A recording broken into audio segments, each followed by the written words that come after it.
Hello friends, नमस्कार।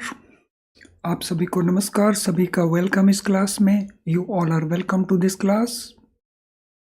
Confirm करें आपका ऑडियो और वीडियो आपको एक्सेसिबल है। Please confirm your audio video is accessible to you. It's okay,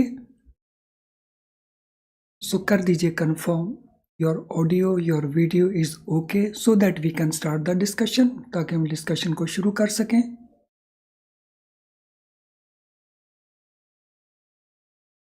So I'm waiting for your confirmation. Do it quickly. Your audio, your video is accessible. कर दीजिए confirm quickly.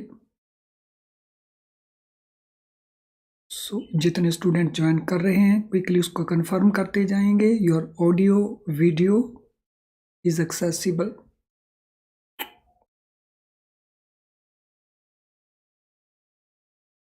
सो मैं wait कर रहा हूं आपका confirmation. All of you quickly confirm कर देंगे your audio video.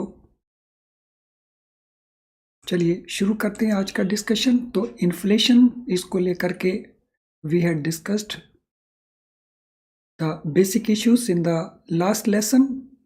अब हम होल सेल प्राइस इंडेक्स की बात करेंगे। पहले हमने कंज्यूमर प्राइस इंडेक्स की बात की थी, तो now we shall discuss about wholesale price index, WPI।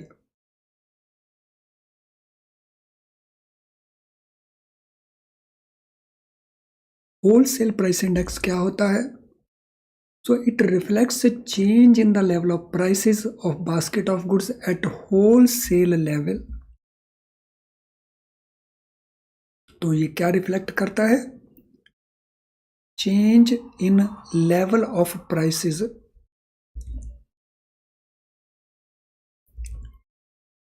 not for all goods but for a group of goods, a basket of goods।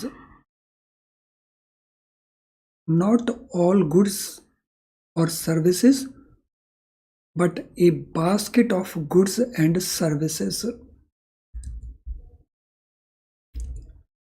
at wholesale level। wholesale level के ऊपर, wholesale level means at the level of manufacturers, at the level of suppliers, distributors, इनके level के ऊपर जो changes है price level के अंदर, तो उसको रिफ्लेक्ट करता है WPI।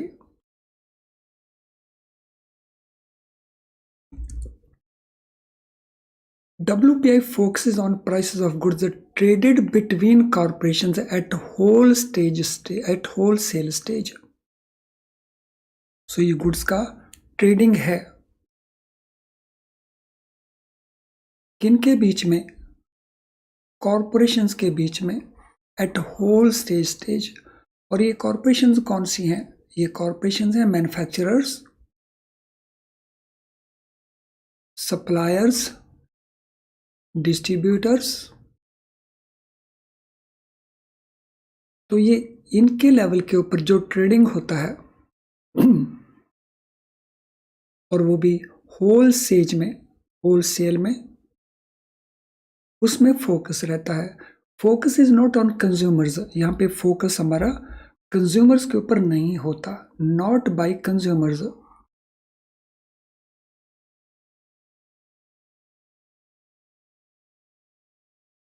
तो दिस मीन्स WPI की हेल्प से हम मॉनिटर कर सकते हैं प्राइस मूवमेंट्स को, जो रिफ्लेक्ट होती हैं supply and demand in the industry between manufacturing और construction sector etcetera.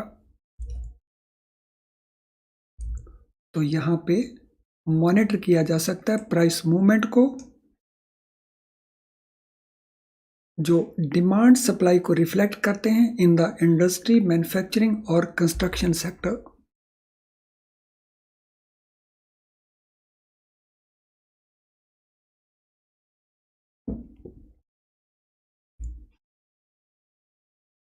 Index numbers of WPI are released by Office of Economic Advisor। तो WPI नंबर्स या इंडेक्स नंबर्स रिलीज करता है इकोनॉमिक एडवाइजर का office, which is part of department of promotion of industry and internal trade.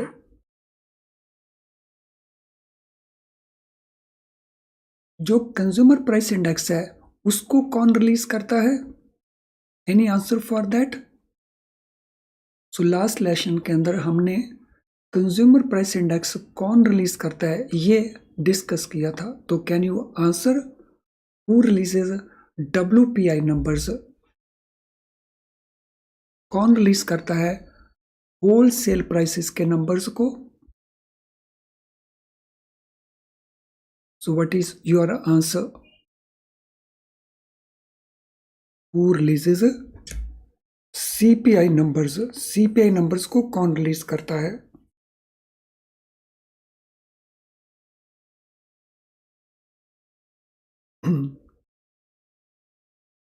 So that is released by NSO, National Statistical Office.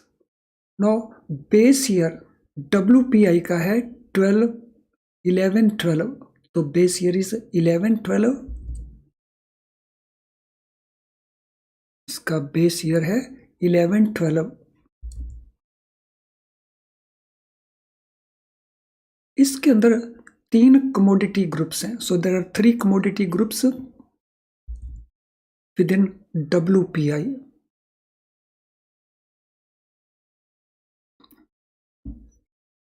सो ये 3 commodity groups कौन कौन से हैं? एक है प्राइमरी आर्टिकल्स,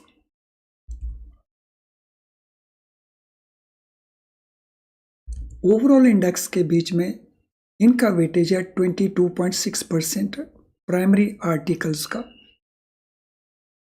सो वेटेज 22.6%, यानी 100 के बीच में इनको वेटेज मिलता है 22.6% का। सेकंड है फ्यूल एंड पावर, इनको वेट मिलता है 13.2% का।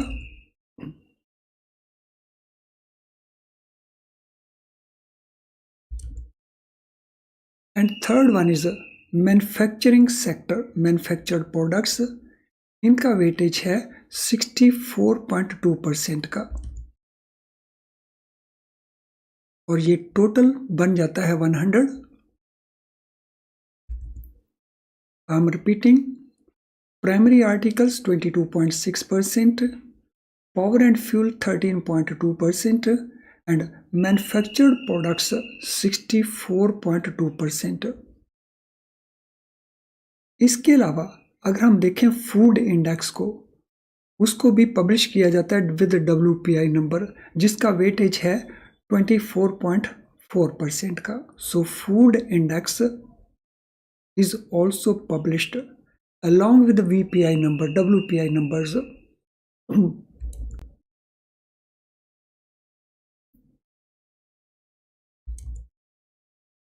तो उसका वेट है 24.4% का।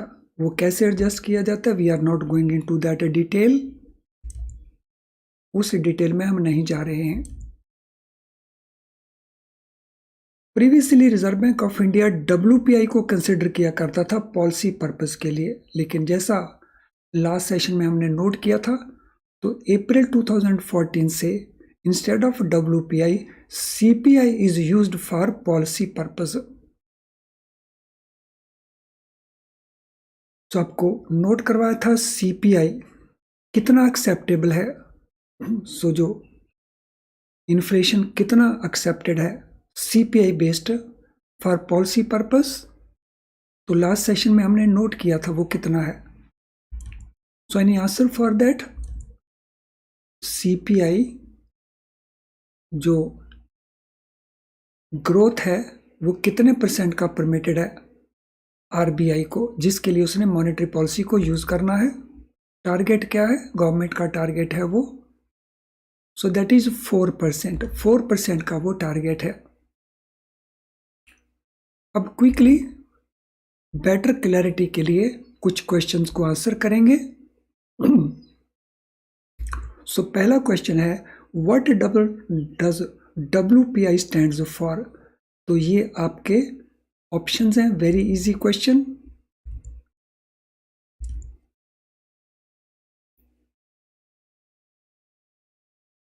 क्वेश्चन नंबर 1, WPI इनमें से किसके लिए स्टैंड करता है, यानी इसका एक्सपेंशन क्या है WPI का।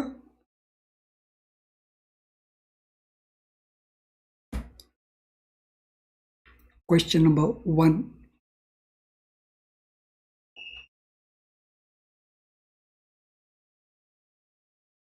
सो क्वेश्चन नंबर 1 के लिए आंसर हमारा है B, wholesale price index. What does WPI reflect. WPI क्या रिफ्लेक्ट करता है, changes in consumer prices, changes in retail prices, changes in wholesale prices या चेंजेस इन इंपोर्ट प्राइसेस। तो किसको रिफ्लेक्ट करता है WPI।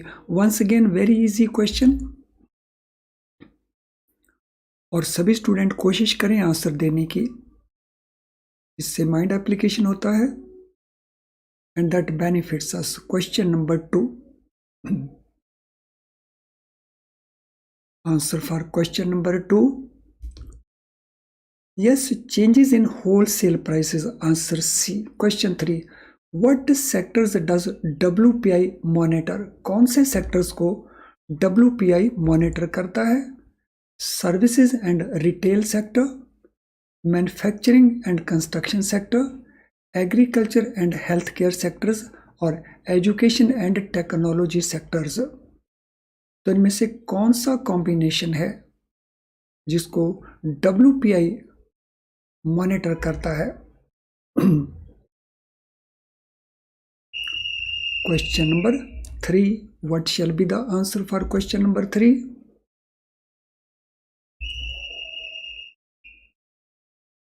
कौन सा सेक्टर मॉनिटर करता है।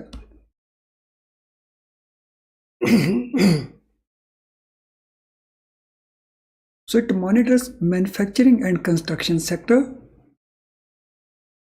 और इसके अलावा एनर्जी एंड पावर सेक्टर है।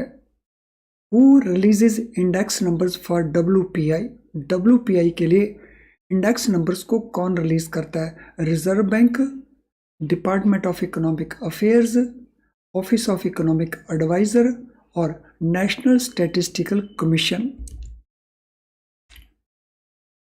सो once again very easy question, provided हमने इसको किया हो, लेकिन अदरवाइज अगर आपसे पूछ लिया जाता परहैप्स हम इसका आंसर ना दे पाते, but now we can answer this question. Question number 4, so what shall be the answer for question number 4। So 4 के लिए आंसर रहेगा सी, एकदम correct, office of economic adviser, जो part and department of promotion of industry and internal trade का लिए। What is base year for WPI। WPI के लिए base year 10-11, 11-12, 12-13 या 13-14।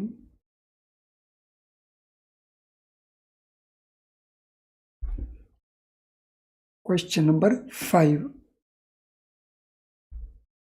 Base year for WPI। WPI के लिए बेस ईयर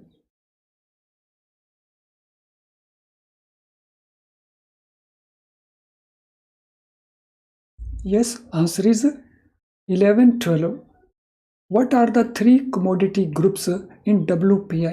WPI में 3 commodity groups कौन कौन से हैं, agriculture, manufacturing, construction, primary articles, fuel and power and consumer goods, primary articles, fuel and powers and manufacture products, food, energy and health care products. तो 3 commodity segment कौन कौन से हैं WPI के अंदर।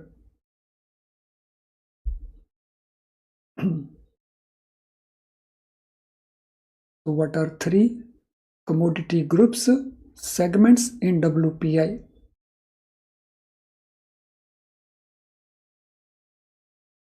कौन कौन से ये सेगमेंट्स हैं। Yes, it is answer C, primary articles, fuel and power and manufactured products। चलिए फ्रेंड्स, अब हम देखेंगे index of industrial production IIP क्या है, ये किसको रिप्रेजेंट करता है, कि इसका इंपॉर्टेंस क्या है? Index of industrial production. So जैसा इसका नाम है, इंडस्ट्रियल प्रोडक्शन का ये इंडेक्स है। So this is index which reflects the level of industrial production। तो ये रिफ्लेक्ट करता है लेवल ऑफ इंडस्ट्रियल प्रोडक्शन। इसको रिलीज करता है NSO and it is released every month, released by NSO and every month.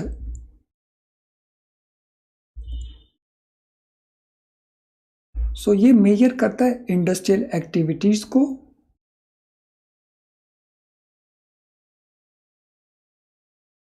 तो इसमें 3 मेन ग्रुप्स हैं इन एक्टिविटीज के लिए।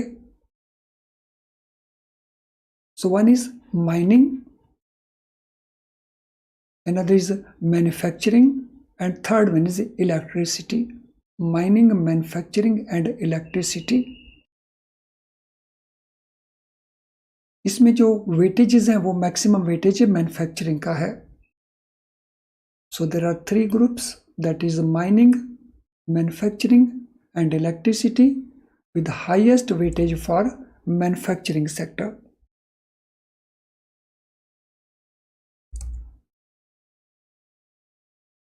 इसका जो बेस है वो भी 11-12 का है। तो base year for this index is 2011-12।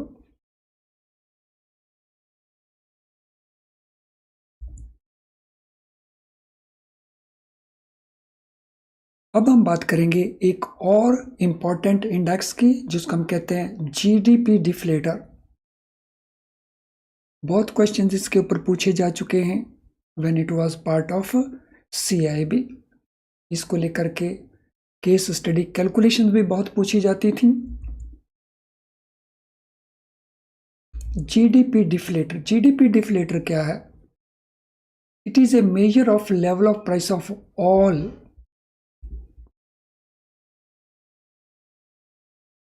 New domestically produced final goods and services.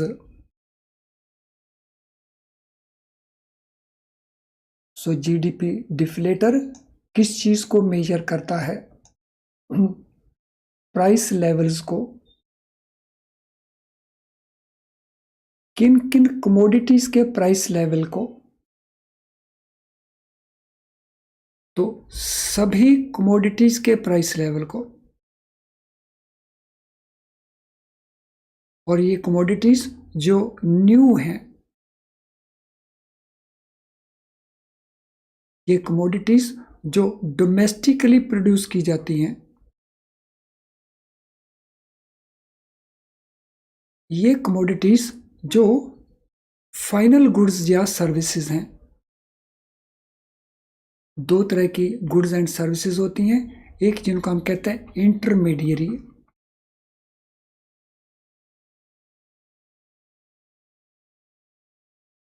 Intermediary वो हैं जो एज रॉ मटेरियल यूज की जाती हैं फॉर फर्दर प्रोडक्शन। और फाइनल वो हैं जिनको इधर कंज्यूम कर लिया जाता है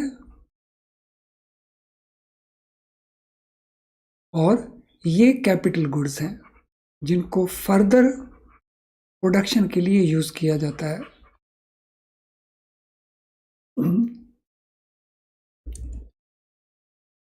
और ध्यान रहे, मैं रिपीट कर रहा हूं, GDP डिफ्लेटर में हम ऑल गुड्स को लेते हैं।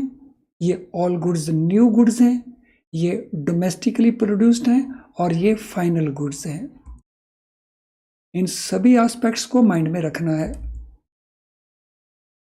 So it is also called implicit price deflator, और ये मेजर करता है इन्फ्लेशन को। Implicit price deflator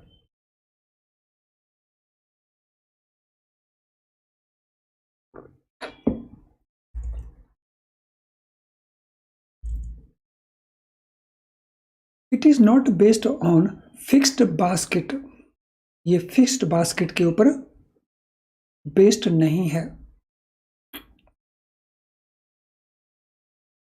fixed basket के ऊपर या तो हमारा सीपीआई है या डब्ल्यूपीआई है, और वो दोनों सभी गुड्स सर्विस को कंसिडर नहीं करते। सीपीआई किसी और को, डब्ल्यूपीआई किसी और लेवल के ऊपर, जबकि जीडीपी सभी गुड्स एंड सर्विसेज को takes into account. So CPI and WPI cover a select range of goods and services, but GDP deflator covers a entire range of goods and services produced in the economy। तो इनके अंदर जो basic अंतर है, तीनों के अंदर हम बेसिक अंतर देख सकते हैं, बेसिक डिफरेंस। सो CPI सिलेक्ट रेंज है, उस दिन हमने नोट किया था 111 4 and 1181, these are the number of items जो CPI कवर करता है। सो WPI ये also select range of goods cover करता है, इसका डिटेल भी हमने लास्ट अभी स्लाइड्स में देखा। लेकिन जीडीपी डिफ्लेटर ये entire range of goods and services जो इकोनॉमी में प्रोड्यूस होते हैं उनको रिफ्लेक्ट करता है। तो दिस मीन जीडीपी डिफ्लेटर का जो स्कोप है वो काफी वाइड है। Hence it is a comprehensive measure of inflation, इसीलिए जीडीपी डिफ्लेटर को हम कॉम्प्रिहेंसिव मेजर के तौर के ऊपर भी देखते हैं। Hence it is a comprehensive measure of inflation. The basket changes with people's consumption and investment pattern. अब जब हम सीपीआई और WPI इंडेक्स को देखते हैं तो इनके अंदर आपको बेस ईयर नजर आता है, और वही आइटम्स बनी रहती हैं। जैसे इसके अंदर ये आइटम्स हैं और इसका भी बेस ईयर है, इसके अंदर भी वो 3 ग्रुप्स बने हुए हैं। लेकिन जीडीपी डिफ्लेटर में जैसे जैसे कंजम्पशन पैटर्न्स चेंज होते हैं या इन्वेस्टमेंट पैटर्न्स चेंज हो जाते हैं तो उन सभी का रिफ्लेक्शन भी जीडीपी में आ जाता है, because GDP all goods and services produced in the period takes into consideration. तो उसमें जितने भी नए पैटर्न्स हैं, लोगों की जो हैबिट्स हैं न्यू गुड्स को यूज करने की, जो इनोवेशंस हो रही हैं, नई प्रोडक्ट्स आ रही हैं, तो उन सभी को जीडीपी अकाउंट फॉर करता है, सॉरी जीडीपी रिफ्लेक्टर यूज करता है। So new expenditure pattern show up in the deflator. तो जैसा मैंने अभी आपको बताया कि जो नए एक्सपेंडिचर पैटर्न्स हैं, लोगों की जो हैबिट्स चेंज होती हैं, तो वो शो अप होते हैं इन द डिफ्लेटर, शो होते हैं इन द डिफ्लेटर। फ्रेंड्स, हमारी प्रोडक्ट्स को लेकर के आपका किसी प्रकार का कोई क्वेश्चन कभी भी हो तो आप हमें यहाँ पे ईमेल कर देना, हम आपको एग्जैक्ट इंफॉर्मेशन प्रोवाइड कर पाएंगे।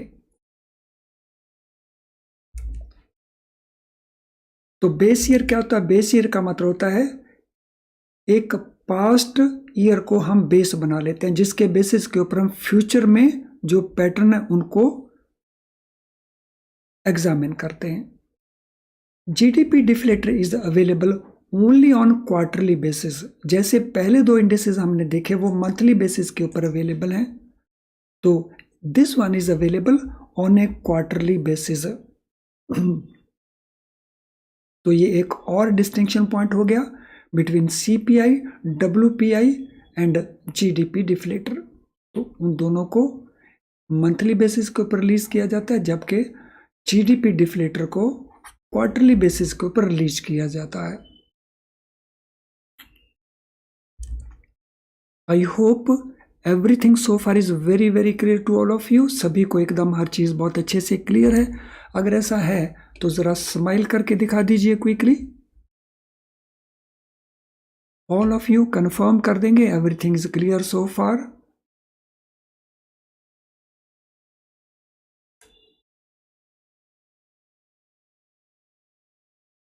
So post the smiling icon so that I come to know that everything is clear to all of you. सभी को हर चीज़ अच्छे से क्लियर हो चुकी है। ये सारे कॉन्सेप्ट बहुत क्वेश्चंस पूछे जा चुके हैं। नो जीडीपी डिफ्लेटर को हम कैलकुलेट कैसे करते हैं? How do we calculate GDP deflator?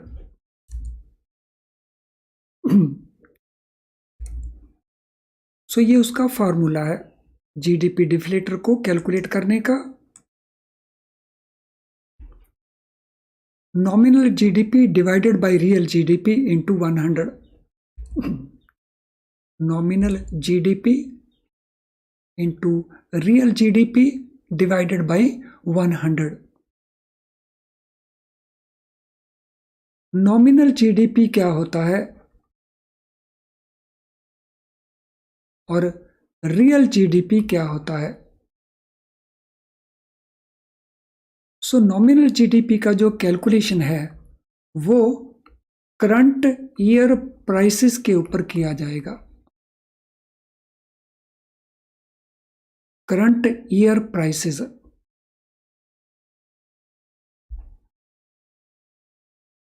और रियल जीडीपी में जो कैलकुलेशन किया जाएगा वो बेस ईयर प्राइसेस के ऊपर किया जाएगा। सो बेस ईयर अगर यहां पे कुछ नहीं बताया जाए तो प्रीवियस ईयर हो जाता है।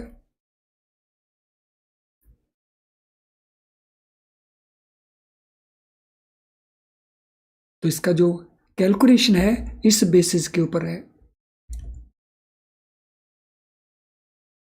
सो फॉर एग्जांपल अगर 2021 के लिए कमोडिटी ए का जो प्रोडक्शन है वो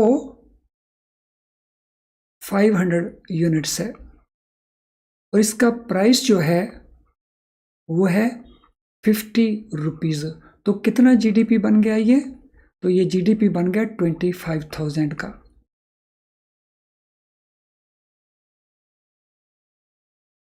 तो अगर हम देखते हैं 2022 को तो यहाँ पे भी प्रोडक्शन 500 का है लेकिन अब प्राइस जो है दैट इज 60 रुपीज़। तो यहाँ पे जीडीपी वैल्यू बन गई 30,000 की। देखने को ऐसा लगता है कि हमारा जीडीपी इंक्रीज कर गया लेकिन रियल टर्म्स के अंदर हमारा जीडीपी ग्रो नहीं किया है। तो रियल टर्म्स में क्वांटिटी को देखा जाएगा और क्वांटिटी को देखने के लिए हम 21-22 का अगर हम कैलकुलेट करेंगे तो ये बन गया हमारा नॉमिनल जीडीपी और 500 को हम 50 के रेट से कैलकुलेट करेंगे तो ये हो जाएगा 25,000। तो जब हम इसको डिवाइड करके कैलकुलेशन करेंगे so we will be getting the GDP price deflator. तो इस तरह से हम इसको कैलकुलेट कर सकते हैं। चलिए हमारे जिन जिन स्टूडेंट्स का अभी तक लाइक डिसलाइक कंप्लीट नहीं हुआ है वो क्विकली लाइक डिसलाइक को कंप्लीट कर देंगे। तो बहुत सारे स्टूडेंट्स हैं जिन्होंने अभी तक लाइक डिसलाइक को कंप्लीट नहीं किया है। एंड फ्रेंड्स एक बार फिर से मैं आपको रिमाइंड करवाना चाहूँगा नो जैसे जैसे अब हमारा एग्ज़ाम पास में आ रहा है so this is the time जब हमें प्रैक्टिस क्वेश्चंस ज़रूर करने चाहिए साथ साथ। सो जिस जिस लेसन को आप पढ़ते हो उसके प्रैक्टिस क्वेश्चंस साथ साथ कंप्लीट करो। और क्वेश्चन प्रैक्टिस के लिए आपको रेडली हमारे क्वेश्चंस अवेलेबल हो जाएंगे in the form of question bank in our app. तो अब टाइम है आप प्रैक्टिस क्वेश्चन ज़रूर करें, कॉन्सेप्ट क्लियर करें, फिर प्रैक्टिस करें by using the question bank. तो चलिए अब इस ब्रॉडकास्ट को, इस लेसन को हम वाइंड अप करते हैं, तो हम कंटिन्यू करेंगे फ्यूचर लेसन्स के अंदर। Thank you friends, all the best.